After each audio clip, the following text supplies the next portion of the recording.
আমি আবারও বলি যে আমাদের কেউ বা কারা দুর্গা পূজাকে সাংস্কৃতিক প্রোগ্রামে রূপান্তরিত করতে চান, সাংস্কৃতিক কর্মসূচিতে আমাদের আপত্তি নেই। দুর্গা পূজা হবে সনাতন হিন্দু ধর্মের নিয়ম মেনে, পঞ্জিকাতে যা বলা আছে তাই মেনে, সেখানে কোনো সমঝোতা হবে না।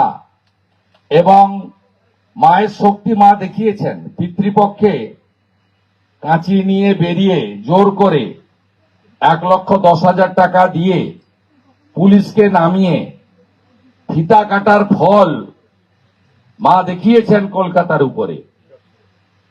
আজকে যেভাবে কানের পাশে কাপড় সরিয়ে, বৃষ্টিটা যেন কানে পড়ছে না, কানটা খোলা থাকবে, মেসেজ একদম ক্লিয়ার যে আমাকে মজবুরিতে যেতে হচ্ছে। পশ্চিমবাংলায় 70% বা 68% হিন্দুরা আছেন, তারা দুর্গাপূজা করেন, তো আমি আসলে তোমাদেরই লোক। এই বার্তা দেওয়ার পরে মা তার শক্তি দেখিয়েছেন। আমরা আনন্দিত নই, আমরা মনে করি সনাতনের শক্তি, এই শক্তিকে মেনে ভবিষ্যতে চলুন।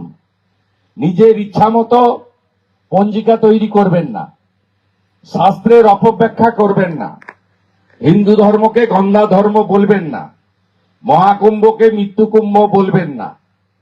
একটু মুখটা সামলে চলুন, নইলে মা আছেন, শক্তিদায়িনী মা।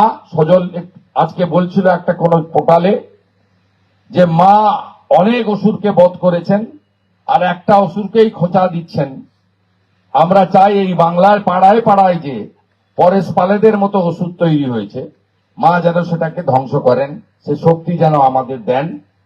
আমাদের ভাই বিশ্বজিতের পরিবার, তারা যেন সঠিক বিচার পায়, এটাই আমাদের প্রার্থনা।